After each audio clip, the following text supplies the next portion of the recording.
Hi everyone, welcome to Sleepy Classes. स्वागत है आप सबका इस वीडियो में।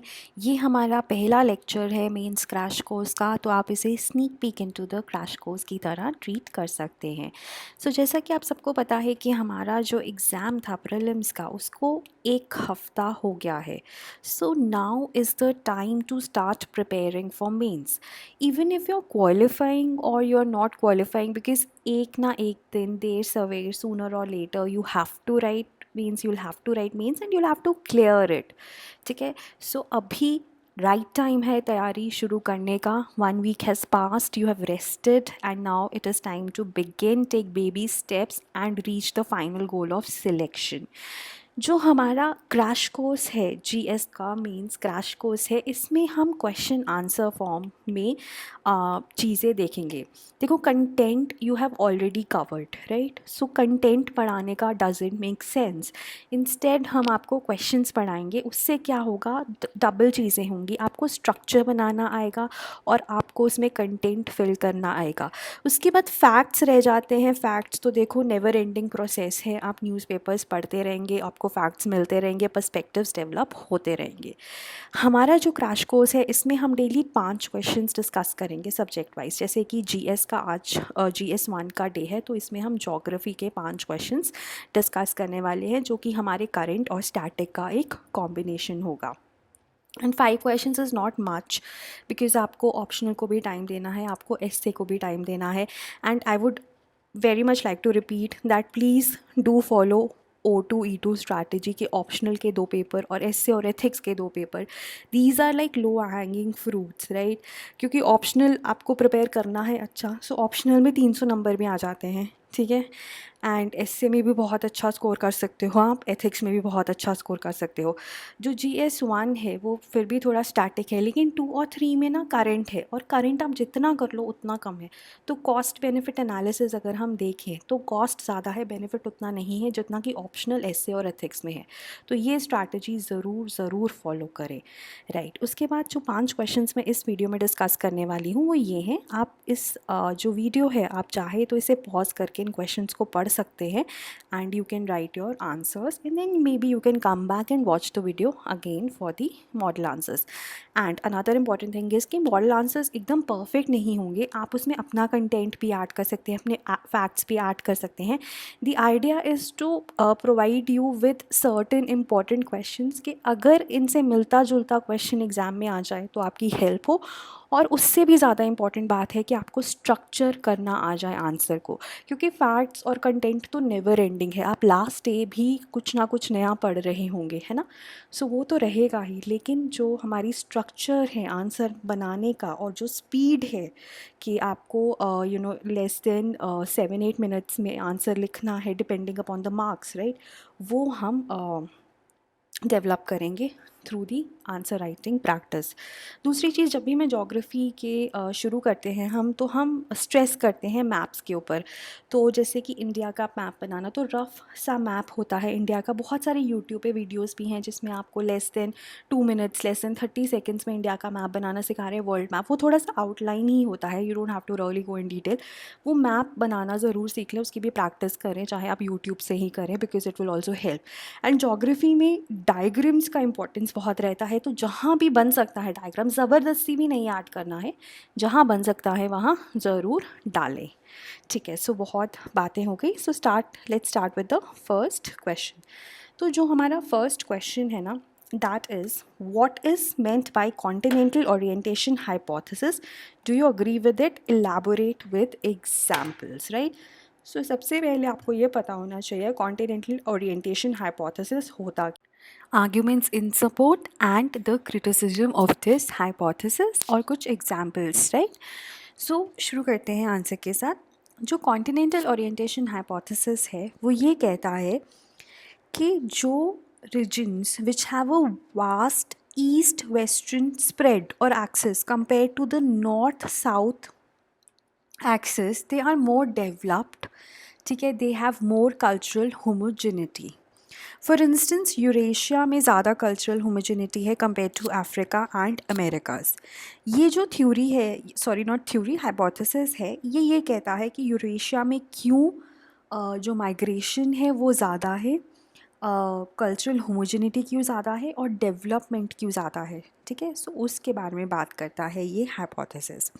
ये जो हाइपोथेसिस है अमेरिकन जोग्राफर जेरेड डायमंड ने दिया था, और ये बताया है इसने कि the regions of the earth that are spread across a large latitudinal area that is east west, they are more likely to witness greater development. वहाँ पे डेवलपमेंट ज़्यादा देखी जाती है compare to the areas that extend longitudinally that is north south, जिसमें Americas आते हैं दोनों, north and south America and Africa, right. So ये बताता है कि हिस्ट्री में क्यों कुछ एरियाज़ में ज़्यादा इकोनॉमिक डेवलपमेंट हुई कंपेयर टू अदर्स। अब देखो ये जो मैप है, अगर आपको बनाना आता है world map in less than 1 minute, then you can make this map because you don't really have to go into the minute details. हमें एकदम माइन्यूट डिटेल्स नहीं बतानी है, हमें मोटा मोटा मैप बनाना है, तो आप एक्सप्लेन कर सकते हो एग्जामिनर को अच्छे से, राइट। और ये जो हाइपोथेसिस है ये बताता है कि क्यों टेक्नोलॉजी ज़्यादा इजीली डिफ्यूज़ होती है along the lines of latitude compare to the lines of longitude, ठीक है। मेजर पॉइंट ये है कि क्लाइमेट जो है लाइंस ऑफ लैटिट्यूड में ऑलमोस्ट सिमिलर रहता है, तो एग्रीकल्चरल डेवलपमेंट ऑलमोस्ट सिमिलर रहती है, टेक्नोलॉजी ईजीली डिफ्यूज़ हो जाती है, कल्चरल ऑलमोस्ट सिमिलर रहता है, ठीक है। So the climate it changes rapidly along the lines of longitude, उस वजह से वहाँ पे जो humans and technology both find it difficult to adapt, ठीक है। So the along east west axis such as those that found in Asia meant a bigger market for technology and thus greater development. So the major point of this hypothesis is कि east west axis के along ज़्यादा development है, ज़्यादा cultural homogeneity है। अब अगर हम इस हाइपोथेसिस के इम्प्लीकेशंस देखें, cultural homogeneity along east west axis, technological advancements and rapid development. उसके बाद माइग्रेशन पैटर्न्स भी हैं, वो भी मेनली ईस्ट वेस्ट एक्सेस के अलॉन्ग ज़्यादा हैं, ठीक है। विच इन्फ्लुएंस और डिटरमाइन ह्यूमन जेनेटिक वेरिएशन, क्योंकि अगर सिमिलर अगर माइग्रेशन ज़्यादा होगी, ठीक है, तो जेनेटिक वेरिएशन पे भी फ़र्क पड़ेगा, कल्चरल ट्रेट्स पे भी फ़र्क पड़ेगा। अब अगर सिमिलर लोग ही माइग्रेट कर रहे हैं तो सिमिलर कल्चर ही रहेगा और जेनेटिक वेरिएशन भी कम होगी along the east west axis in Eurasia compared to the north south axis of Africas and Americas, ठीक है। Implications if you can write, आप इसको इंट्रोडक्शन में भी लिख सकते हैं, अगर आप सेपरेट हेडिंग बनाना चाहते हैं तो वो भी आप कर सकते हैं। देन आर्ग्यूमेंट्स इन सपोर्ट, अब ये कहते हैं कि similar type of plants and animals drive in similar seasonal variations, ठीक है। उससे क्या होता है, एग्रीकल्चरल इनोवेशंस, एग्रीकल्चरल डेवलपमेंट भी सिमिलर रहती है and cultures and ideas follow suit, right? So agricultural innovations in America were slower compared to that of Eurasia, right. उसके बाद टेम्परेचर्स भी लार्जली सिमिलर रहते हैं, जिसकी वजह से technology and ideas can spread among a larger population. Then population movements east west direction में ज़्यादा है कंपेयर टू नॉर्थ साउथ, तो ईस्ट वेस्ट में जब सिमिलर लोग माइग्रेट करेंगे तो कल्चरल होमोजेनिटी भी ज़्यादा होगी, ठीक है। Then east-west axis such as that found in Eurasia meant a bigger market for technology and greater development.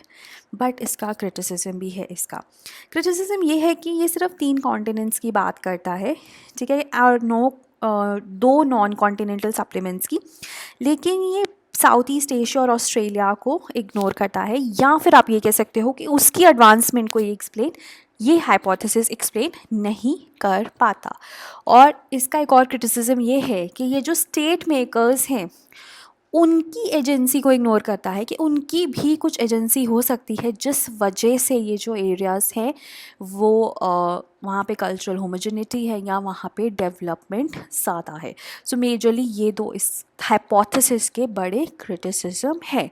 So I hope this is clear. Like again I would say कि कुछ questions हम ऐसे पूछते हैं जो कि थोड़े आउट ऑफ द बॉक्स लगते हैं, ताकि एग्ज़ाम में अगर कोई out of the box question आए तो आप उसको आराम से बैठ के सोच के अटेम्प्ट कर पाए, क्योंकि आना तो है ही, the exam will take you by surprise. There are going to be certain questions जो किसी को नहीं आते होते हैं, 1-2 कोई होगा जिसको आते होंगे और किसी को नहीं आते होते। So you have to improvise on the spot, और अगर आपका इम्प्रोवाइजेशन सही है you might gain some marks which would which will obviously prove instrumental कि कभी आपका मेंस जस्ट क्लियर होता है या आपका रैंक आता है, रैंक जस्ट आता है, या आपको आईएएस मिलता है या फिर आईपीएस मिलता है, राइट।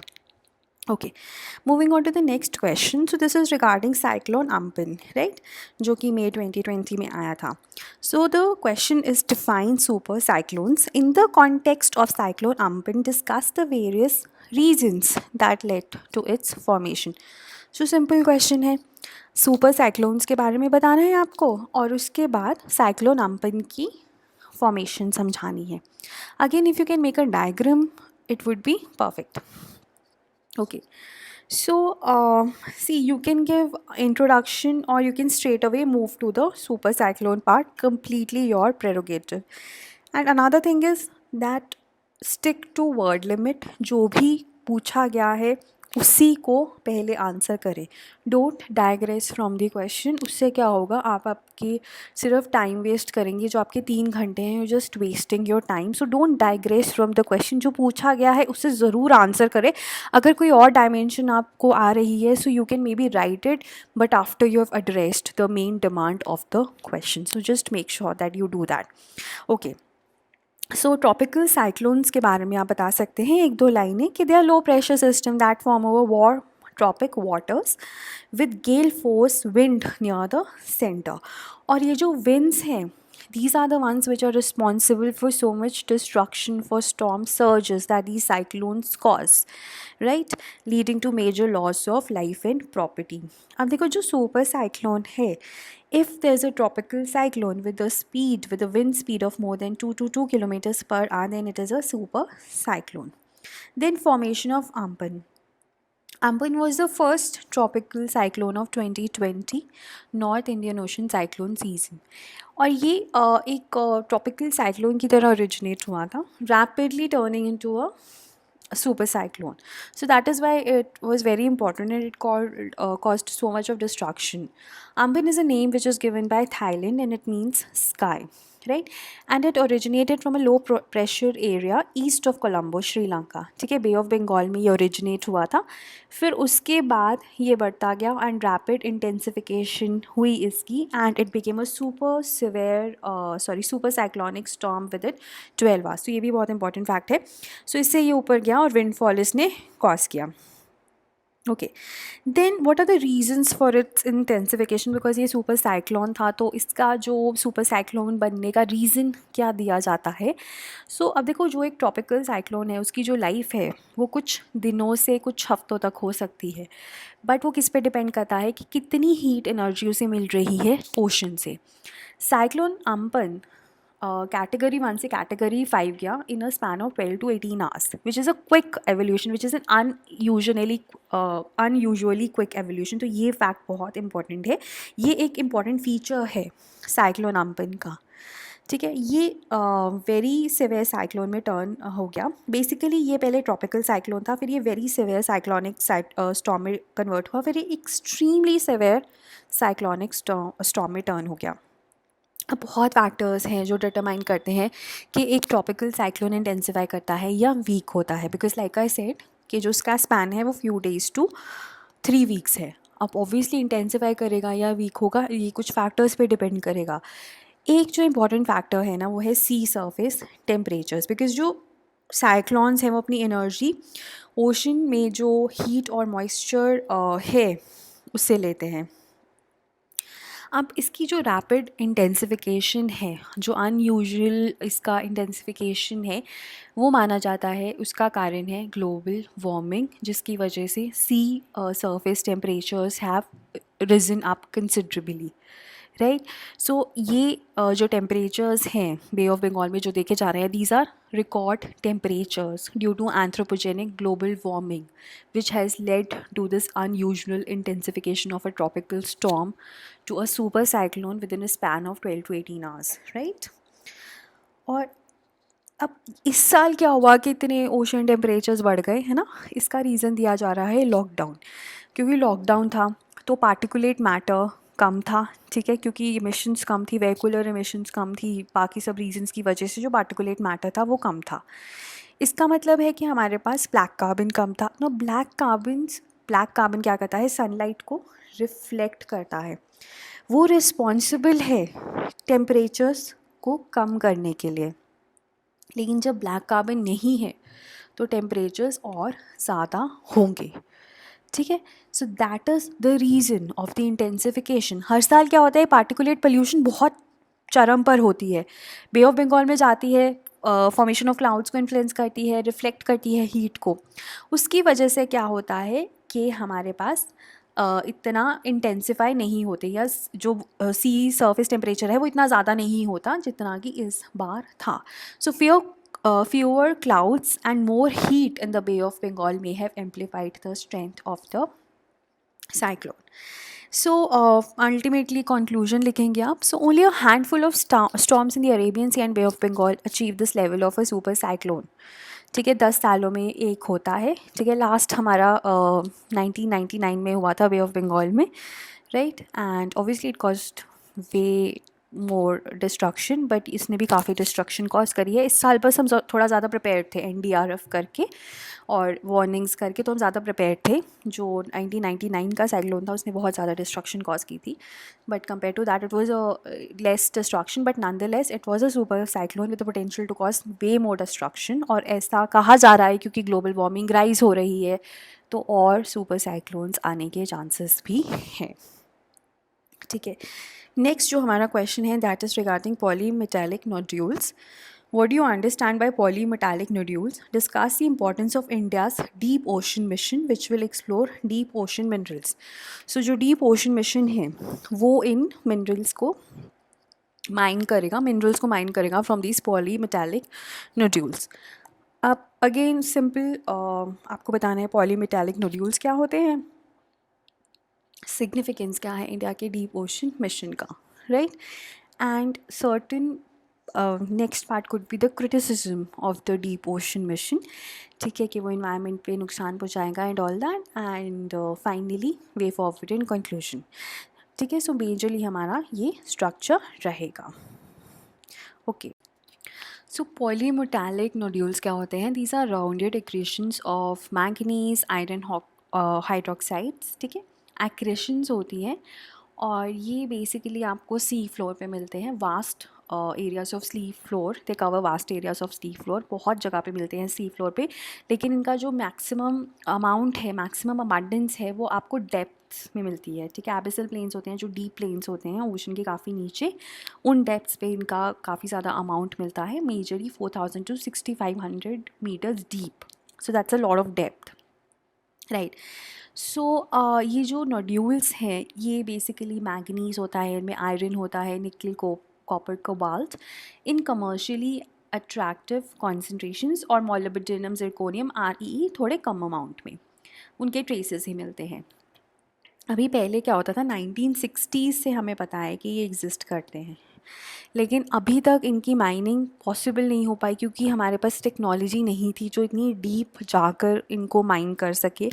सो उसके लिए हमें काफ़ी अच्छी इलैबोरेट लेवल ऑफ टेक्नोलॉजी चाहिए. और जो कुछ मिनरल्स थे जैसे निकल आयरन, वो काफ़ी ज़्यादा अबंडेंस में अवेलेबल थे लैंड प्लेन्स पे ही. तो why spend money and explore them deep when you can easily find them in abundance on the land plains, और काफ़ी सस्ते में आपको मिल रहे हैं, ठीक है. लेकिन अब क्या माना जा रहा है, यहाँ पे कुछ ऐसे मिनरल्स हैं जो बहुत ज़्यादा इम्पॉर्टेंट हो सकते हैं. सो इसलिए इसरो का जैसे स्पेस मिशन है वैसे ही इंडिया डीप ओशन मिशन लेके आ रहा है फॉर ओशन एक्सप्लोरेशन, राइट. अब ये जो 380 million metric tons of polymetallic nodules हैं ये हमारे सेंट्रल इंडियन ओशन में अवेलेबल है, और जो इंटरनेशनल सीबेड अथॉरिटी है उसने हमें परमिशन दी है कि आप इसको एक्सप्लोर कर सकते हो और इसको एक्सट्रैक्ट कर सकते हो in the central Indian ocean. एक पैसिफिक में है, ठीक है, और एक हमारे सेंट्रल इंडियन ओशन में ये काफ़ी ज़्यादा अबंडेंस में अवेलेबल हैं. सो that is why the ministry of earth sciences has come up with this deep ocean mission. So significance देखते हैं. एक्सप्लोरेशन, एक तो एक्सप्लोर करेंगे हम, ठीक है, कि क्या है क्या नहीं है. उसके बाद exploration of marine resources and their correlation with oceanographic parameters, ठीक है, वो भी हेल्प करेगा हमें एक्सप्लोरेशन की स्ट्रैटेजीज़ बनाने में, ठीक है. और उसके बाद रिसोर्स सर्वे कैरी आउट करना इंडियन EEZ में, वो भी हमें ये जो डीप ओशन मिशन है उसमें भी हेल्प करेगा। उसके बाद एनर्जी सिक्योरिटी, ऐसा माना जाता है कि लार्ज ये जो रिज़र्व है इसका अगर हम 10% भी निकालें, क्योंकि इसको एक्सट्रैक्ट करना बहुत मुश्किल है आज भी, लेकिन अगर हम उसका 10% भी निकाल लें तो इंडिया की एनर्जी रिक्वायरमेंट अगले 100 साल के लिए सॉर्टेड है, right. So that is the level of energy security exploring PMN can provide. उसके अलावा मेरीन रिसोर्सेज को भी एक्सप्लोर करने में हेल्प कर सकता है, deep ocean mission blue economy में हेल्प कर सकता है। देन इंक्लूजन, ठीक है, कि हम जो कोस्टल कम्युनिटी है उसको भी इंक्लूड करें, ठीक है, उनकी भी थोड़ी भलाई होगी इस डीप ओशन मिशन के through. Then technology. Obviously, Deep Ocean Mission will help us in the development of technologies related to seabed mining, extractive metallurgy, underwater vehicles, right? All of that. Then climate change में भी help करेगा, उसको study करने में, उसको better understand करने में, earthquakes और tsunamis को predict करने में, international arena में हमारा थोड़ा वर्चस्व बढ़ेगा, हमारा थोड़ा influence बढ़ेगा, right? Then research में help करेगा. But then there are certain challenges also, like environmental issues. अगर हम वहाँ पे एक बड़े बड़े एक्सट्रैक्टर्स लेके जाएंगे, ठीक है, इतना डीप, तो जो हैबिटेट्स हैं वो तो सब ख़राब हो जाएंगे, और इस लेवल की mining will take thousands of years to recover. जो वहाँ से वेस्ट निकलेगा, ठीक है, जो सेडिमेंट प्लूम्स निकलेंगे वो फाइटोप्लैंक्टन्स को इफ़ेक्ट करेंगे। इनफैक्ट इतनी ज़्यादा डिवोशन बायोडाइवर्सिटी है जिसके बारे में हमें पता ही नहीं है, वो तो ऐसे ही ख़त्म हो जाएगी, राइट। देन लाइट पोल्यूशन भी कॉज करेगा। There are species which are attuned to living in the dark, because इतने एबिसल लेवल पे, इतने डीप लेवल पे तो डार्कनेस ही होती है, तो वहाँ पे लाइट पोल्यूशन कॉज होगी, नॉइज़ पोल्यूशन कॉज होगी, है ना। उसके बाद टेक्नोलॉजिकल गैप्स, हमारे पास माइनिंग इंजीनियर्स और इन्वायरमेंटल साइंटिस्ट कम हैं। अब ये दोनों तरफ हो सकता है, आपने देखा टेक्नोलॉजी हमें हेल्प, टेक्नोलॉजी हम बनाएंगे भी, और there are certain technology gaps also, जिसकी वजह से कॉस्ट ओवररन्स, टाइम ओवररन्स हो सकते हैं, ठीक है। उसके बाद ये माना जाता है कि अगर हमें इसको कमर्शियली वाइबल करना है इस प्रोजेक्ट को, ठीक है, if about 3 million tons are mined per year, लेकिन इतनी माइनिंग बहुत ज़्यादा डैमेज कॉज कर सकती है इन्वायरमेंटल लेवल पे। तो वे फॉरवर्ड क्या हो सकता है कि we need to map living resources, prepare an inventory of commercially exploitable fauna and to map and assess the availability of mineral resources from deep sea. मतलब हमें प्रॉपर एक्सप्लोरेटरी ड्राइव करनी चाहिए, mapping करनी चाहिए before going for deep ocean mission. Then एक centralised data system, ठीक है, ताकि हम और बेटर एक्सप्लोरेशन और माइनिंग कर सकें। Training of skilled man power, self reliant technological base, that is very important कि हम बाहर की कंट्रीज़ पे डिपेंडेंट नहीं है, ठीक है। उसके बाद इंफ्रा को और ब्रॉडन करना, कोऑपरेशन, ठीक है। अगेन देखो यहाँ पे डिपेंडेंसी कम कर रहे हैं, लेकिन कोऑपरेशन करना भी ज़रूरी है, ठीक है। So you can conclude that obviously अगर हम अच्छे से एक्सप्लोर करें, अच्छे से यूज़ करें अपने ओशन रिसोर्सेज को, so they can help, you know, the economy, they can help the energy security of the country. So but we have to do that in a responsible way, that is very important, ठीक है। conclusion हमेशा positive होना चाहिए, no matter कितना भी आपको लग रहा हो ये मिशन डेविस्टेशन कॉज कर सकता है, but you have to have a positive outlook of it, right. So ये जो क्वेश्चन है इसकी वर्ड लिमिट थोड़ी ज़्यादा हो गई होगी, बट एग्जाम में जो मैंने पूरी एक सेंटेंस लिखा है elaborate, just right the keywords, right. Okay. Then moving on to the fourth question, discuss the strategic importance of Ladakh for India. It's a 10-mark question. Simple introduction, strategic importance and conclusion, right? So जब हम introduction की बात करते हैं, आप लद्दाख के बारे में कुछ भी बता सकते हैं। आप जैसे इसमें मैंने बताया कि लद्दाख है Zanskar regions in the south and Karakoram ranges in the north. You can also start with like Ladakh means la means passes, dak means land, so it is the land of the passes. It shares border with both China and Pakistan. तो उस वजह से ये बहुत important है कि कल को अगर टू फ्रंट वॉर होता है तो Ladakh would be at the centre of it, right. और you can also tell about the tourism potential of Ladakh. You can tell कि ये सबसे when we compare Jammu Kashmir and Ladakh, in that part Ladakh has the biggest area, right. उसके बाद solar potential, solar power potential, geothermal potential, बहुत सारे ways में you can start this answer. और since यहाँ पे स्ट्रेटिजिक इंपॉर्टेंस पूछा है तो सिर्फ हम स्ट्रेटिजिक इंपॉर्टेंस को ही डिस्कस करेंगे. अगर ओवरऑल पूछा होता तो मैं और भी बहुत सारे पॉइंट्स आ सकते थे. ठीक है, तो शुरू करते हैं पहले पॉइंट के साथ. स्ट्रेटिजिकली इंपॉर्टेंट प्लेसेस, जैसे सियाचिन है. यहाँ पे सियाचिन इम्पॉर्टेंट है अगर हमें चाइना और पाकिस्तान से बचना है तो. ठीक है, now west of Siachen we have Gilgit Baltistan, east of it we have Aksai Chin. तो दोनों तरफ से वी आर सराउंडेड. ठीक है, तो अब बिकॉज सियाचिन पे इंडिया की प्रेजेंस है तो चाइना और पाकिस्तान को लिंक अप करने से रोकता है लद्दाख या सियाचिन. कारगिल भी is a very strategic location which is located in Ladakh and it links Kashmir with ले. ठीक है, सो वो सब चीज़ें. इकोनॉमिक सिग्निफिकेंस भी है क्योंकि mountain passes of Ladakh connect economically significant regions of the world, जैसे Central Asia, South Asia and China. तो ट्रेड रूट्स हो सकते हैं बिकॉज जियो इकोनॉमिक हो सकती है चीज़, है ना. तो वो ही आ गया. डिफेंस पर्सपेक्टिव में यही है. लद्दाख वाला पॉइंट, सियाचिन वाला पॉइंट अगेन आप रिपीट कर सकते हो. चुशुल के बारे में बता सकते हो क्योंकि चुशुल चाइना यूज़ कर सकता है for offensive into Ladakh and then towards Kashmir. Then Tibet की तरफ फ्लैट अप्रोचेस हैं, वो भी चाइना यूज़ कर सकता है. Then national security and territorial integrity, आप ये लिख सकते हो कि चाइना और पाकिस्तान दोनों मिलकर एक इकोनॉमिक कॉरिडोर बना रहे हैं. ठीक है, and they make continuous attempts of infiltration into India, so Ladakh becomes very critical for India. Then the conclusion ये भी लिख सकते हैं. अगर आपके पास और कोई बेटर कंक्लूजन है तो आप वो भी लिख सकते हैं. मैंने तो ये लिखा है क्योंकि पाकिस्तान स्पॉन्सर्ड मिलिटेंसी पे ही सारा ध्यान रहा हमारा. तो लद्दाख में जो इंफ्रा है वो काफ़ी ज़्यादा डेवलप नहीं हो पाया, लेकिन अभी रिसेंटली क्योंकि चाइना के साथ डिस्प्यूट काफ़ी ज़्यादा प्रोमिनेंट हो गया है, काफ़ी ज़्यादा एविडेंट हो गया है. सो दैट हैज़ इंटेल्ड कि हम डेवलप करें लद्दाख को and we develop our trust with Ladakhis. ठीक है, क्योंकि वहाँ पे भी काफ़ी ज़्यादा एक तरह से दे फील वेरी इग्नोर्ड, तो वो भी इग्नोर फील ना करे. तो वहाँ पे डेवलपमेंट करनी बहुत ज़्यादा ज़रूरी हो गई है because of a number of factors, right. Then जो हमारा आज का आखिरी क्वेश्चन है that is the ocean brings light to my country, every place on the map of India near the ocean is well off but the river brings darkness to India. तो ये quote है by a famous writer. The White Tiger जो book है उसमें ये quote है. और ये इको सर्वे में भी था कुछ साल पहले, उनका एक चैप्टर था, उसके स्टार्टिंग इस कोट से हुई थी. So nonetheless this question is explain how the north eastern India suffers from the resource कर्स.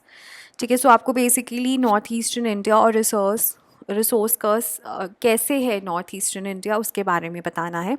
सो इसमें आप पहले इंट्रोडक्शन में रिसोर्स कर्स के बारे में बता सकते हैं और थोड़ा इलेबोरेट कर सकते हैं नॉर्थ ईस्टर्न इंडिया कैसे रिसोर्स कर्स से सफ़र करता है. और उसके बाद कुछ और पॉइंट्स आप इलेबोरेट कर सकते हैं कि ऐसा नहीं है, नॉर्थ ईस्टर्न इंडिया में डेवलपमेंट भी हुई है. So that could be the overall structure of the question, right. सो अगर हम रिसोर्स कर्स की बात करें जिसे पैराडॉक्स ऑफ प्लेंटी भी कहा जाता है, ये कहता है रिसोर्स कर्स का क्या मतलब है कि बहुत सारी रिसोर्स रिच कंट्रीज़ हैं जो कि अपने रिसोर्सेज से बेनिफिट नहीं कर पाती. जो भी वहाँ पे नेचुरल रिसोर्सेज हैं वो उसे यूज़ नहीं कर पाती और वहाँ वेलफेयर नहीं हो पाता लोगों का. ऐसा माना जाता है, आप ये सोच सकते हैं कि जहाँ पे रिसोर्सेज हैं, जहाँ पे नेचुरल रिसोर्सेज अबंडेंस में है, वहाँ पे डेवलपमेंट आउटकम्स बेटर होने चाहिए. लेकिन वहाँ पे क्या है, कॉन्फ्लिक्ट और अथॉरिटेरियनिज़म ज़्यादा होता है और इकोनॉमिक स्टेबिलिटी और इकोनॉमिक ग्रोथ कम होती है compare to their non resource rich neighbours. अब नॉर्थ ईस्टर्न रीजन में भी यही देखा जाता है कि काफ़ी अनटैप्ड नेचुरल रिसोर्सेज हैं, रिन्यूएबल रिसोर्सेज हैं. ठीक है, but still it is no role model for economic development. इसका ना मेजरली एक जो स्टडी है वो अरुणाचल प्रदेश में की गई. अरुणाचल प्रदेश में बहुत सारे हाइडल प्रोजेक्ट्स हैं, उसका हाइडल पोटेंशियल बहुत ज़्यादा है, लेकिन फिर भी वहाँ पे डेवलपमेंट नहीं है. अब देखो जैसे कोई भी आइडल प्रोजेक्ट लगता है तो डिफॉरेस्टेशन होती है, वैली लैंड्स डूबते हैं, ट्राइबल्स का डिस्प्लेसमेंट होता है, लाइवलीहुड्स का डिस्ट्रप्शन होता है और डैम इंड्यूस्ड फ्लड्स आते हैं। सो इस वजह से जो वहाँ पे लाइवलीहुड था, जो वहाँ पे कॉमन लोग थे वो अपनी रोज़मर्रा की ज़िंदगी बिता रहे थे, वो भी एक तरह से डिसरप्ट हो जाती है। बाहर की डेवलपमेंट तो पता नहीं कब आएगी। आप उस रेवेन्यू से आप ऐसा बोला गया था कि अरुणाचल प्रदेश अपना जो इलेक्ट्रिसिटी है पूरे देश में बेचेगा and it learn good amount of revenue which seems very logical on paper, right.